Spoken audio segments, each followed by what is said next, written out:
on Prime Crime. Oh, I woke him up. A frightening call starts a haunting story. Or I had to just grab her and I just would lean forward and just press. The police interviews that are still hard to believe. My violence starts with lies start. And the pain behind it all. Were you sexually assaulted? Several times. How were you assaulted? In every way imaginable.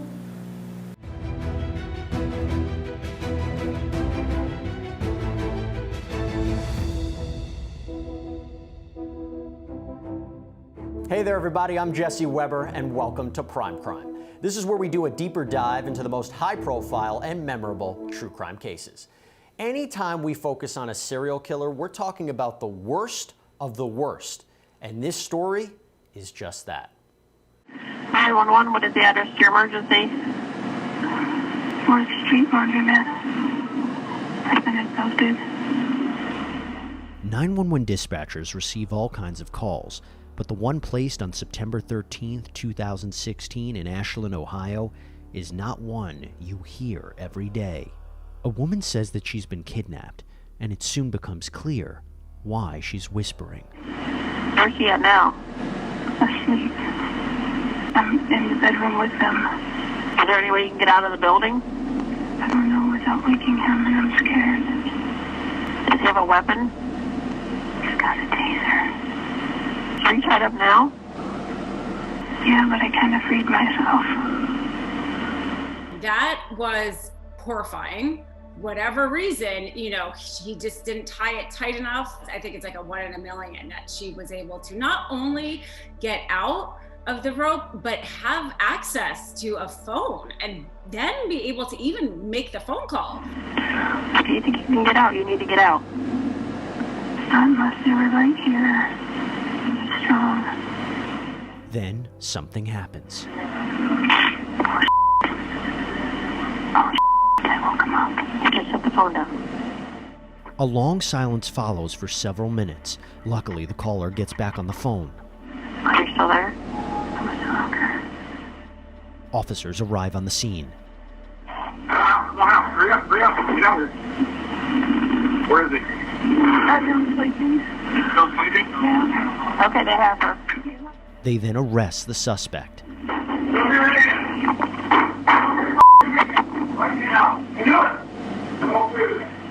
But who was this attacker? Who abducted you? Shawn Grate. Shawn Michael Grate, a convicted felon who spent time behind bars and had been arrested multiple times for offenses ranging from domestic violence-related crimes to burglary. What we know is that he has a history since he was a young child. He was described as just staring at people. He has been violent since a very young age, violence towards women, and this has just escalated over time. Later that day, Shawn Grate is brought into an interrogation room. A shirtless Grate decides to speak with Ashland Police Captain David Lay.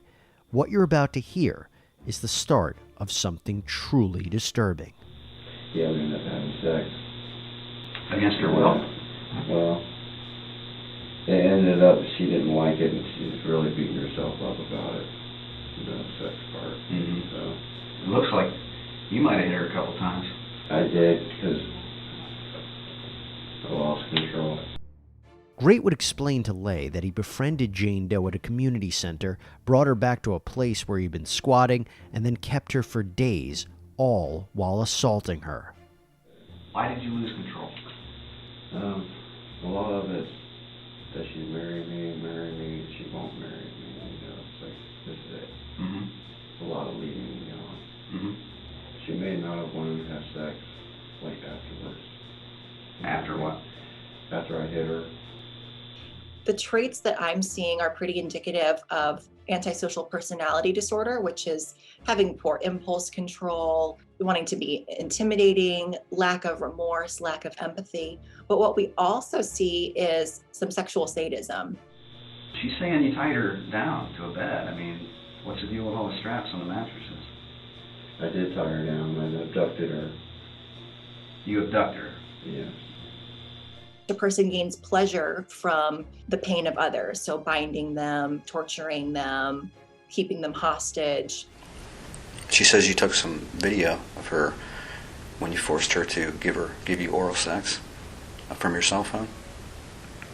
Yeah. The combined antisocial personality disorder with sexual sadism is incredibly dangerous and also nearly impossible to treat.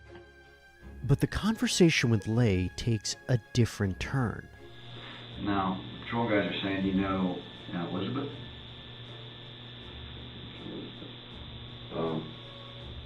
Elizabeth Griffith was a 29-year-old schizophrenic who disappeared the month before. She's missing. That's what I heard. How'd you hear that? Kind of makes me wonder if you didn't have something to do with her being missing. Do you know where she's at? Wish I could help. Coming up next, does Grate have the answers on Elizabeth's whereabouts? I know. Maybe she's better off, though. Where did he take you from?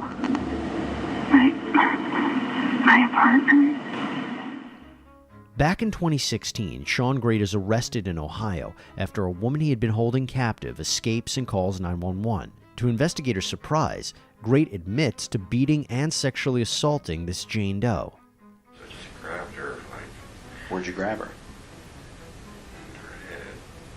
And then what? I forced her. Now, Ashland Police Captain David Lay suspects that Grate may also be involved in the disappearance of another woman, Elizabeth Griffith, who went missing a month earlier. Grate initially says he doesn't know anything about it, but then he says this. Where's she at? She's pretty. No more problems. She'll have to cry no more. Yet he clams up again. Then Detective Kim Majors brought in to question Grate. I'm looking for Elizabeth's body. So she's dead? I believe she is. This is your moment. Isn't my moment? And finally, he breaks. The house. Where I came from. Yeah? Is somebody in there? Yeah. Who is it?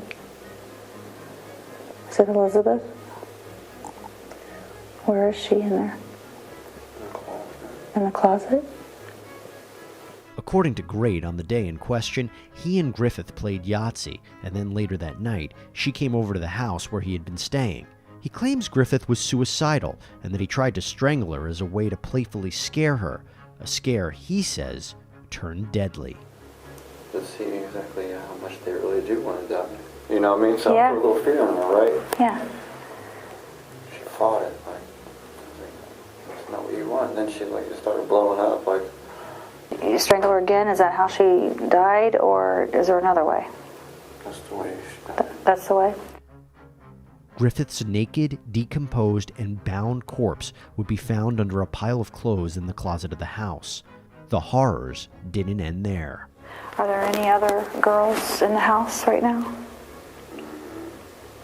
Yeah? One down in the basement. She just led me on to the point of there was no stopping, and it really irritated me. I don't know. Through everything else, I just snapped on her. What's her name? Stacy. Police now also discovered the dead body of 43-year-old Stacy Hicks, also known as Stacy Stanley, in the house as well.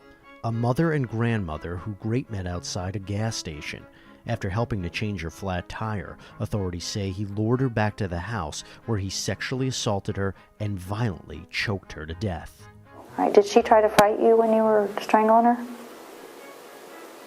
Yeah. I just snapped.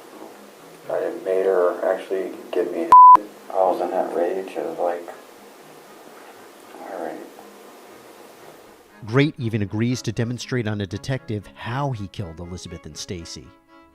Elizabeth, right? It was kind of shocking, right? I was just joking. We were just joking, how she wished she kind of would die. You know what I mean? It was so I'll help you. I'll just go like this. You know what I mean? Push them forward and Yeah. up at the same time. Right. And she kind of just whack my hands and like started flipping out and stuff like that, to the point where I had to just like grab her and I just would lean forward and just press.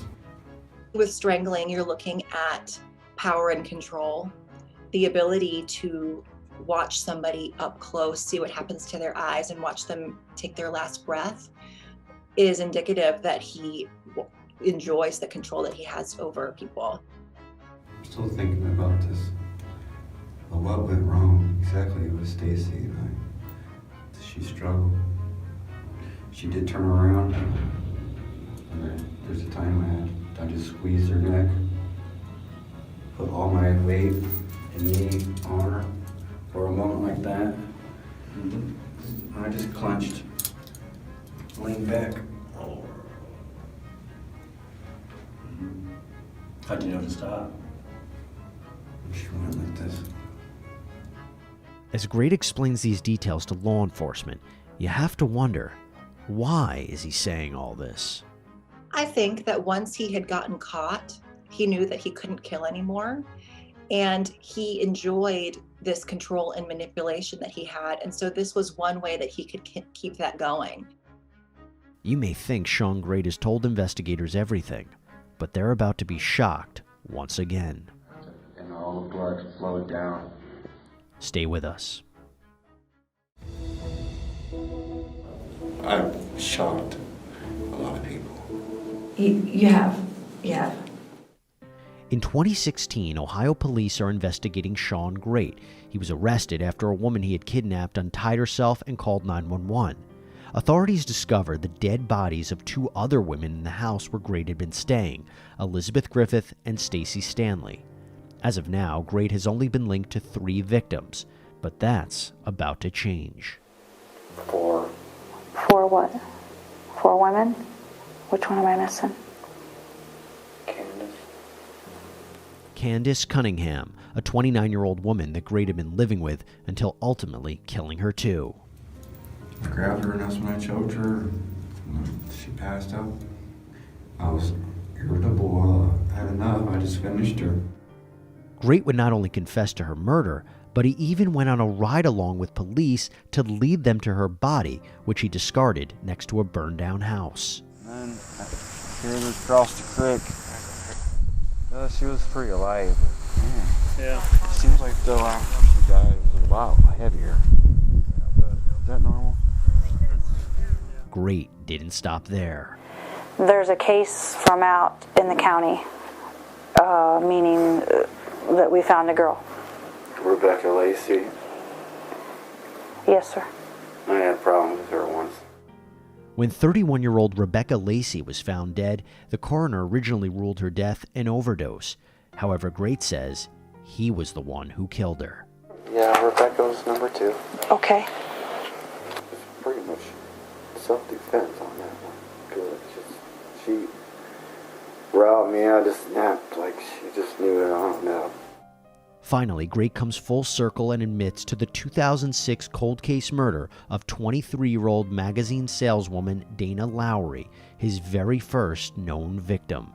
Grate picked up Dana after apparently being enraged that she failed to deliver subscriptions to his mother's house. I grabbed her like she just was meant to be choked out. It's the first thing I did when I went downstairs. Stabbed her in the neck. I didn't know what to do. Well, not only is he a serial killer, but he's a sexual sadist and a power and control type of serial killer. And what we see is that he escalates over time, probably because the high just isn't as good as it used to be. What motivated Grate, though, to kill these women? You know, he has these reasons. One of them he claimed stole money from him. Another woman, you know, was selling subscriptions and he said she was lying. The first 2 were more thieves. Felt that I was just doing the world a favor. One of them, he said, was so depressed he was kind of giving her a chance to realize she wanted to be alive. I'm not going to marry her. And I don't see no one else marrying her. She's going to be miserable all her life. There was this sense that like they had robbed wronged him in some way, that there was some justification in his mind that they kind of maybe deserved it in some way. My violence starts with lies start. Candace was probably, I just tortured her for probably about 3 days. Coming up next, we learn exactly what happened in that dilapidated house. How was he joking? With both. Brought these women into my life somehow or another for a reason. But the thinking I'm learning that it wasn't really God, it was the devil. By 2018, Shawn Grate was linked to the murders of 5 women, primarily from his own recorded confessions. In his first trial, he faced charges in connection with the deaths of Elizabeth Griffith and Stacey Stanley, as well as the kidnapping of a 3rd woman who was able to escape from his clutches and call 911. It was her testimony that left everyone speechless. I remember him asking if I had an extra Bible. According to this victim, referred to as Jane Doe, Grate had struck up a friendship with her and expressed that he had a shared interest in religion. You know, he always came off as a nice guy. Yet on the night of September 11, 2016, he convinced her to come back to the abandoned house he had been staying. Once there, things took a terrifying turn. So when he started pulling the Bible from my hands, I just looked up, like, curious, like, what are you doing? And that's when he said, you're not going anywhere. We started fighting. I was just doing everything, trying to kick, punch, but everything I did, he just did it so much harder. And did you continue to fight? Until he started choking me. And what did you do? I stopped. Why? Because I knew I couldn't get out of it. It gets even worse. Were you sexually assaulted? Several times. How were you assaulted? In every way imaginable. She was able to give an accounting of what it was like being with him. It gives us a window into what it was like for the other victims. Although we've already heard the 911 call of her escape, now we were about to really understand what was going on in the background. I sat up and he was still asleep. I think I was working on trying to get unbound, but I was really frightened because the first night he was very alert. And then I sat back up and I reached over him trying to get the phone that was going off every 5 minutes. Remember that brief moment of panic on the call?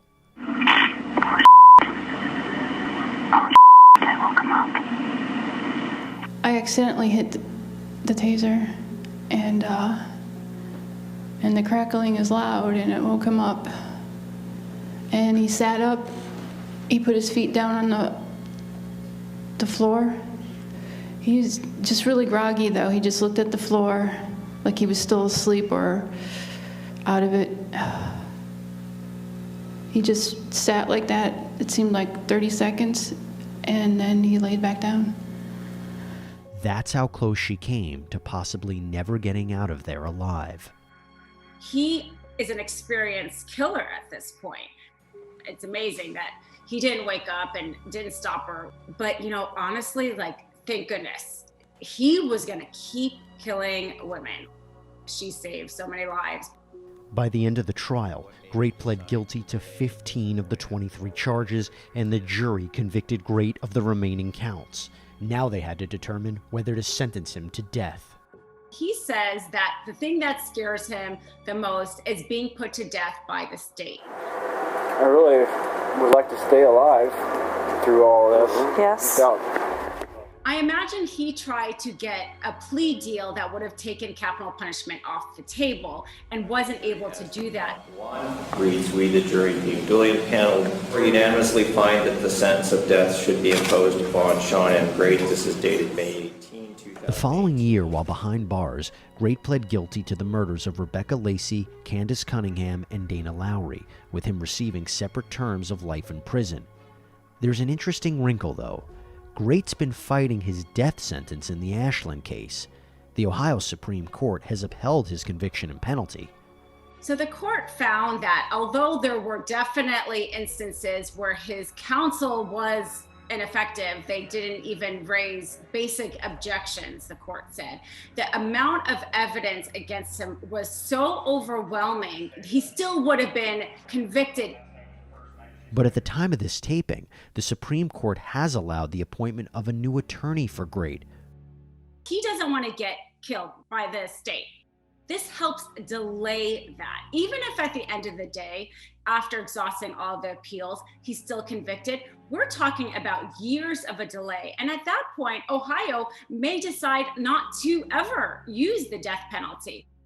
Time will tell what happens to Shawn Grate, but here's something to remember when thinking about him ever getting a second chance. I would have loved to have been able to do a lot, but I know I wouldn't have been able to get away with it. When you think about what Shawn Grate did, he really is the epitome of evil. The only positive in all this is that he was caught before he could do even more harm because of the brave actions of one of his victims. And based on the Ohio Supreme Court's decision, Shawn Grate is hopefully going to stay where he belongs. That's all we have for you here on Prime Crime. Leave us your comments on Twitter and Instagram with the hashtag PrimeCrime. As always, thank you for joining us, and until next time, be safe.